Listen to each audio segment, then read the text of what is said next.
Good morning, Gearslutz. This is Wes Dooley and AEA with our latest adventure. We've now have our 88 now available in both chocolate and vanilla. Okay, what are you talking about? Well, we're talking about transformers here because we now have the 88A in active to go with the 84A and the A440 and the two Nuvo mics. These mics we've been doing for a while. Why are we now making noise about the fact that we have chocolate and vanilla? Well, because these mics, the 84 and the 88, are really standards, but there are different things that people do with them. And what we did at the beginning, of course, was we duplicated the sound of the RCA. We've been servicing them since '76 when RCA dumped the division, and when I got out of cancer in '95, I decided to make all the parts for the 44.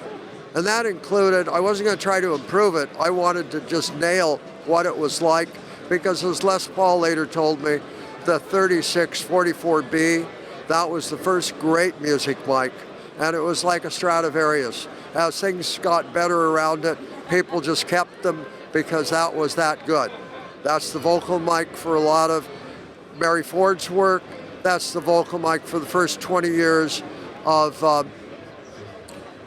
Frank Sinatra. Bing Crosby owned his own. Picnic Time for Teddy Bears, on through to things that I really love from the stage of the Ryman. And people like Marty Stewart and the Fabulous Superlatives, my favorite Americana band. So what are we doing here with chocolate and vanilla? Well, the original transformers for the passive mics we'll call chocolate because they have a texture and they have a sound.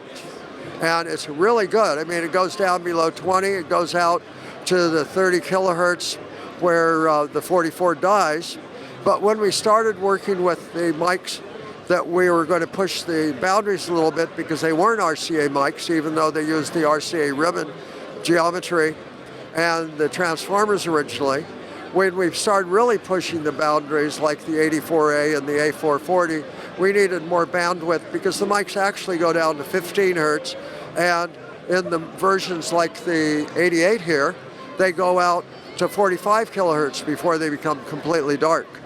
And for that, we developed an amorphous core transformer, and then we developed it further, and it became a really beautiful, large amorphous core toroid with lots of bass capability and response out past 100 kilohertz. So that's what we call vanilla, because for the people who do John Williams' work on Star Wars, or who do a lot of work with music they know well, standing around playing string band music like Marty Stewart and the Fabulous Superlatives, we wanted a mic that people who really knew how the music sounded live, that they would hear as close as we could get to that in playback.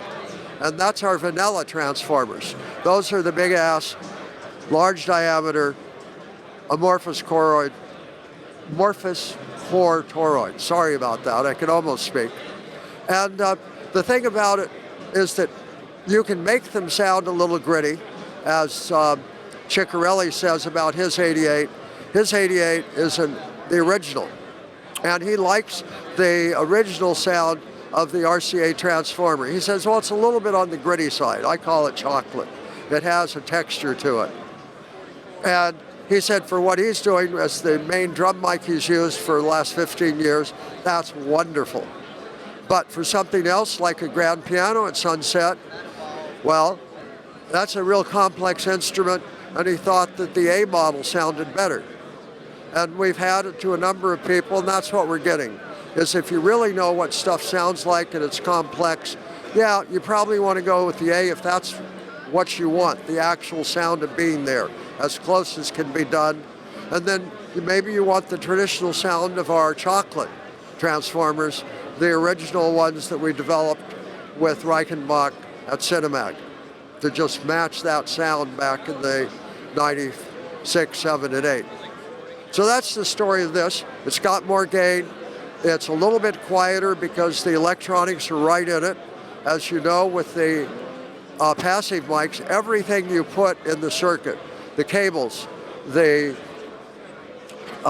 input transformer, if it's a transformer coupled input, that inductance, the capacitance of the cables, the resistance to the wire, it all changes the sound, because everything from the motor in there until the first electronics, the active circuit, everything influences it and is part of the sound, which is why it's really fun to work with the passive mics, because you have all these flavors that you can add by how do you put the chain together. Whereas if we want to make it preamp agnostic and be able to handle hundreds of feet of line really easily without it influencing the overall sound, when you have 10 feet versus 100 feet, then you're talking about the A series, the active circuit with a unity gain buffer amp to drive the 100 ohms and a very high ratio transformer, so that right inside the microphone you get up there, and the ability to go down below 15 hertz and well out past 45 kilohertz. So that's the story of the 88A. All of you probably know about John Cudaberti and the wonderful stuff he's done, showing how with a single mic you can let the band, if they got an A level live way of playing, you know, ones who do live work all the time, as, up in Chicago, we're talking about Steve Albini. He says, just come in. You know, and a week later, you got your album done. And whether it's a week, a month, or a year, the odds of a hit are about the same. And that's what we were doing back in the 50s and 60s, and that's what we're trying to do with our A series. Bring your A game to the A series. I think you'll like it.